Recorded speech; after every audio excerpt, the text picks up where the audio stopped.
Hello मित्रों, हम अपने पिछले कुछ वीडियो में रस के विषय में चर्चा करते रहे हैं और हमने इसी प्रसंग में रस का अर्थ आनंद के रूप में जानते हुए भरत के रस सूत्र को जाना था। रस के अंग स्थायी भाव, विभाव, अनुभाव और व्यभिचारी के विषय में चर्चा की थी। व्यभिचारी भाव किसे कहते हैं, इसे जानते हुए हमने 33 व्यभिचारी भाव माने गए हैं, इस विषय में चर्चा की थी और उदाहरण सहित इन संचारी भावों को समझते हुए जानते हुए हमने 28 संचारी भावों पर चर्चा पूर्ण की थी। शेष बचे हुए इस संचारी भावों पर हम आज इस वीडियो के माध्यम से चर्चा करना चाहेंगे। तो मित्रों, ये संचारी भाव क्या हैं, अगले इन पर चर्चा करें इसके पूर्व आप इस वीडियो को सब्सक्राइब कर घंटी बजा दीजिए। तो मित्रों, अगला संचारी भाव है हमारा धृति।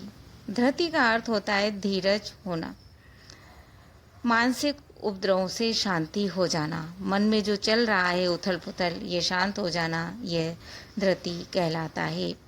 एक उदाहरण से इस चीज़ को हम ज़्यादा स्पष्ट कर सकते हैं, तो क्योंकि निगम से आगम और आगम से निगम तक चलें तो बात पूर्ण रूप से स्पष्ट होकर हमें अच्छे से याद भी हो जाती है। अवनीत अकरणी राम पगुधारे, धरी धीरज तब नयन उघारे। सीधे सीधे अर्थ समझ में आ रहा है, यहाँ पर धीरज धारण करने की स्थिति है और यह धृति कहलाता है। मित्रों, अगला संचारी भाव है मति। मति का अर्थ क्या होता है? मति का अर्थ होता है संदेह के बाद विचार द्वारा निश्चित निर्णय पर पहुंचना।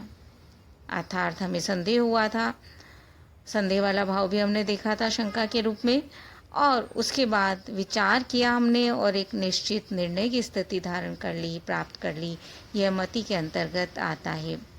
देखिए इसका उदाहरण, अच्युत तब उपदेश सो, मोह गयो सब खोई, भाग्यो संशय अब हरे, करिहो सोई।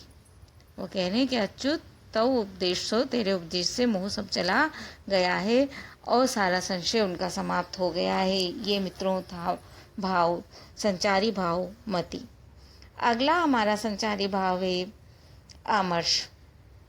पुनः प्रश्न उठता है, आमर्ष क्या है? तो इसका अर्थ जान लेते हैं। दूसरे के द्वारा की हुई अवज्ञा से उत्पन्न असहनशीलता आमर्ष कहलाती है। दूसरे ने हमारी अवज्ञा की है और उसके कारण हम सहजता से स्वाभाविक ही एकदम असहनशील हो उठते हैं। इसी का एक उदाहरण देखिए मित्रों, माखे लखन कुटिल भई सो भोए, रदपट फरकत नयन रिसोए। जैसे ही मालूम पड़ा हमारी किसी ने अवज्ञा की है तो है कि कुटिल भोएं हो गई है, रथ पर फड़कने लगे हैं, नयन रिसोए क्रोध में भर गए हैं। ये था आमर्ष। अगला भाव है मित्रों असूया। यह असूया क्या होता है? दूसरों के उत्कर्ष को देखकर उद्दंडतापूर्वक उसकी निंदा करना असूया कहलाता है। दूसरे की बड़ाई हमसे सहन नहीं होती और हम उसकी बड़ाई करने की जगह और निंदा करने लगते हैं, यही असूया है। ये तो हम रोज ही अपने जीवन में देखते हैं मित्रों।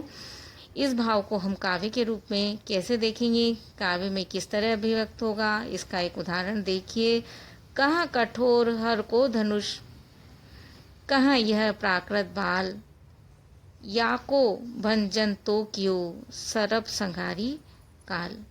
इस तरह से राम ने धनुष तोड़ दिया है, पर उनकी बाल्यावस्था को देखकर उसकी बड़ाई करने की जगह और उस पर प्रश्न चिन्ह लगाया जा रहा है। तो मित्रों, ये था असूया भाव। अब हम चर्चा करते हैं अपने अंतिम संचारी भाव की, जिसका नाम है उग्रता।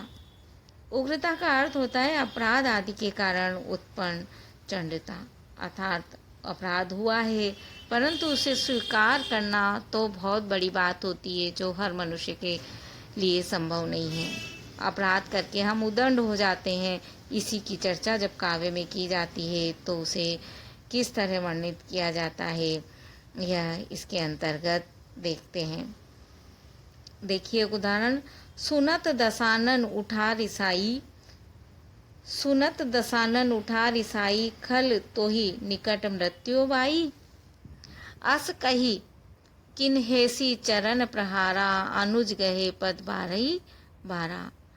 किस तरह रावण की मनस्थिति हो गई है, इस बात का इसमें वर्णन किया गया। तो मित्रों, ये थे हमारे 33 संचारी भाव जिनका हमने वर्णन पढ़ा, और एक संक्षिप्त रूप से हमने काव्य के अंदर प्राप्त होने वाले काव्यात्मा कहलाने वाले रस की विषय में चर्चा की। धन्यवाद मित्रों।